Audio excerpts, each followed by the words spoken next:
Assalamualaikum warahmatullahi wabarakatuh. Perkenalkan, nama saya Firda Aulia dengan NIM 211420001, Perbankan Syariah 1A, UIN Sultan Maulana Hasanuddin Banten. Di sini saya akan menjelaskan pengertian agama.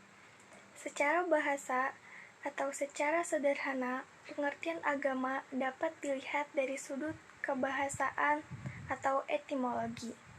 Dari sudut istilah dan terminologis, mengartikan agama dari sudut kebahasaan akan terasa lebih mudah daripada mengartikan agama dari sudut istilah, karena pengertian agama dan dari sudut istilah sudah mengandung muatan subjektivitas dari orang yang mengartikannya.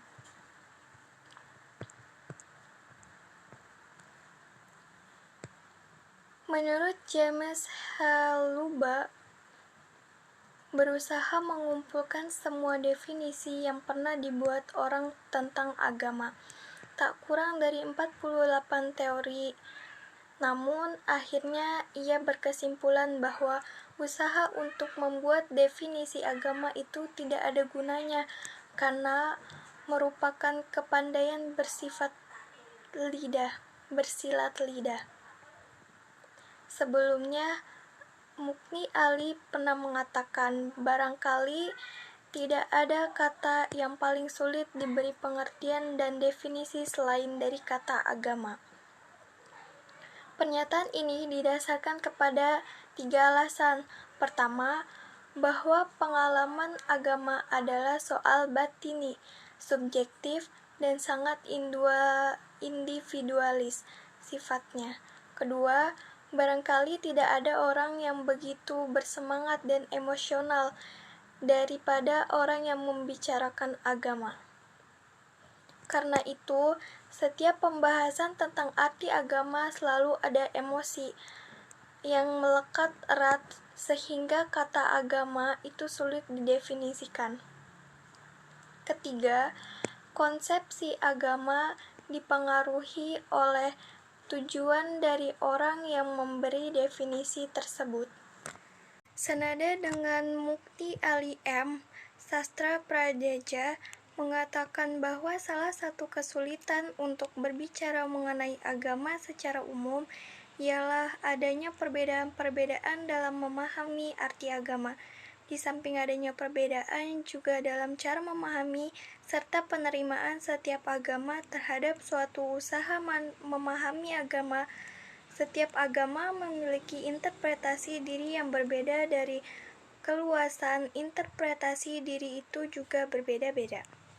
Sampai sekarang perdebatan tentang definisi agama masih belum selesai, sehingga W.H. Clarke, seorang ahli ilmu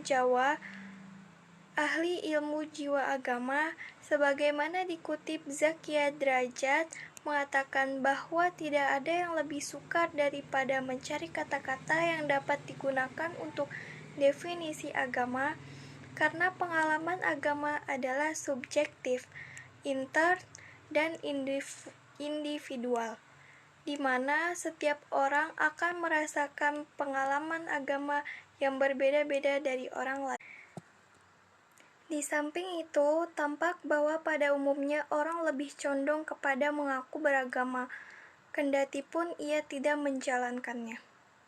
Beberapa pertanyaan tersebut di atas sengaja dikemukakan di sini sebelum memasuki pembahasan mengenai pengertian agama lebih lanjut, dengan tujuan agar dari sejak awal kita tidak memandang bahwa suatu pengertian agama yang dikemukakan oleh para ahli dianggap lebih unggul dibanding dengan pengertian agama yang diberikan lainnya, sehingga menganggap lebih superior dan tertutup untuk menerima pendapat orang lain yang justru merugikan.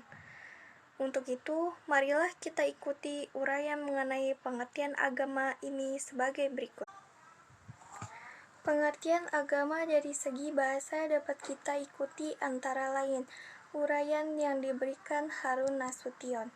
Menurutnya, dalam masyarakat Indonesia, selain dari kata agama, dikenal pula kata din. dari bahasa Arab dan kata religi dalam bahasa Eropa. Menurutnya, agama berasal dari kata Sanskrit.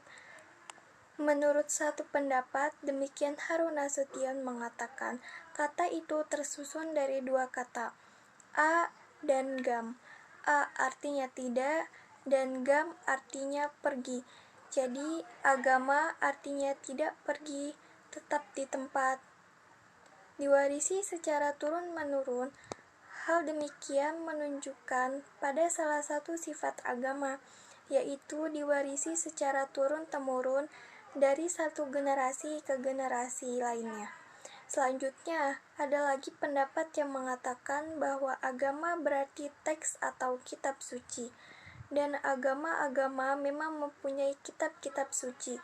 Selanjutnya dikatakan lagi bahwa agama berarti tuntunan. Pengertian ini tampak menggambarkan salah satu fungsi agama sebagai tuntunan bagi kehidupan manusia. Selanjutnya, din dalam bahasa Semit berarti undang-undang atau hukum dalam bahasa Arab. Kata ini mengandung arti menguasai, menundukkan, patuh, utang, balasan, dan kebiasaan. Pengertian ini juga sejalan dengan kandungan agama yang di dalamnya terdapat peraturan-peraturan yang merupakan hukum yang harus dipatuhi penganut agama yang bersangkutan. Selanjutnya, agama juga menguasai diri seseorang dan membuat ia tunduk dan patuh kepada Tuhan dengan menjalankan ajaran-ajaran agama. Agama lebih lanjut membawa utang yang harus dibayar oleh para penganutnya. Paham kewajiban dan kepatuhan ini selanjutnya membawa kepada timbulnya pembalasan. Orang yang menjalankan kewajiban dan patuh kepada perintah agama akan mendapatkan balasan yang baik dari Tuhan. Sedangkan orang yang tidak menjalankan kewajiban dan ingkar terhadap perintah Tuhan akan mendapat balasan yang menyedihkan. Adapun kata religi berasal dari bahasa Latin. Menurut satu pendapat, demikian Harun Nasution mengatakan bahwa asal kata religi adalah religion, yang mengandung arti mengumpulkan dan membaca. Pengertian demikian juga sejalan dengan isi agama yang mengandung kumpulan mengabdi kepada Tuhan yang terkumpul dalam kitab suci yang harus dibaca. Tetapi menurut pendapat lain, kata itu berasal dari religier, yang berarti mengikat. Ajaran-ajaran agama memang mempunyai sifat mengikat bagi manusia.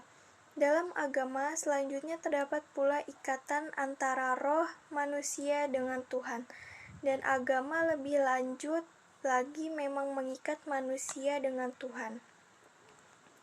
Dari beberapa definisi tersebut, akhirnya Harun Nasution menyimpulkan bahwa intisari yang terkandung dalam istilah-istilah di atas ialah ikatan agama memang mengandung arti ikatan yang harus dipegang dan dipatuhi manusia. Ikatan ini mempunyai pengaruh besar sekali terhadap kehidupan manusia sehari-hari.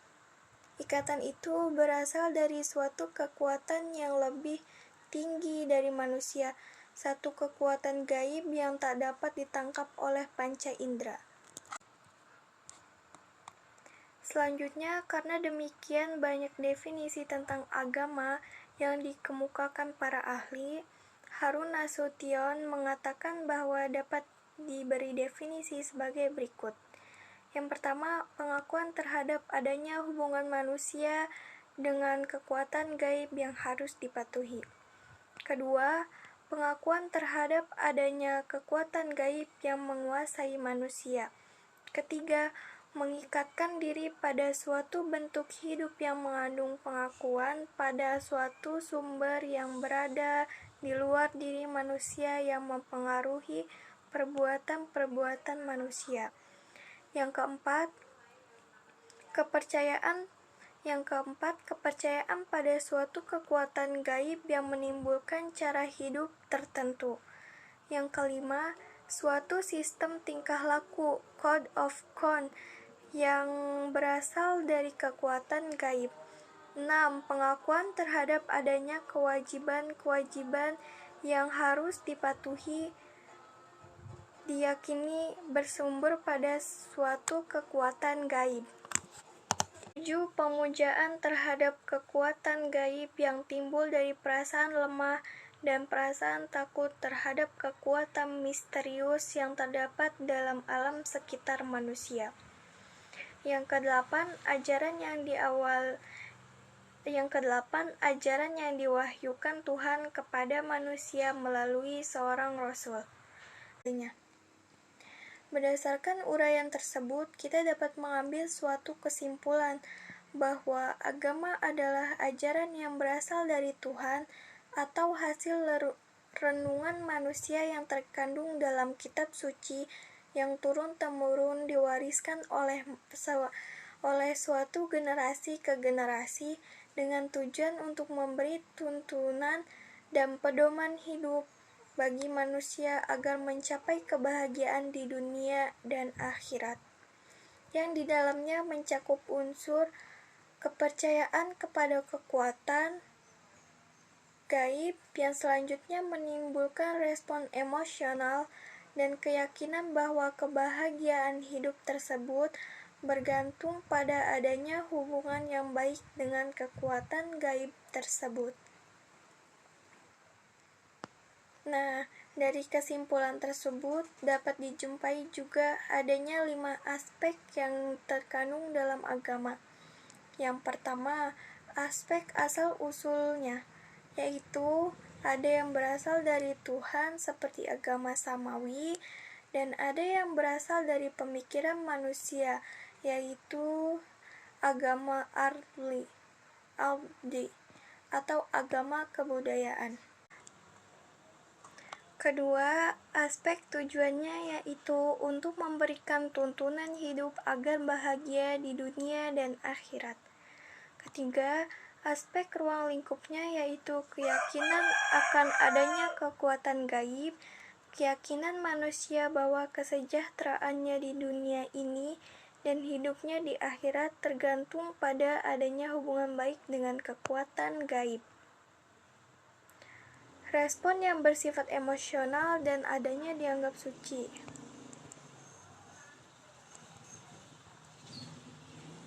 Keempat, aspek pemasyarakatannya yaitu disampaikan secara turun-menurun dan diwariskan dari generasi ke generasi.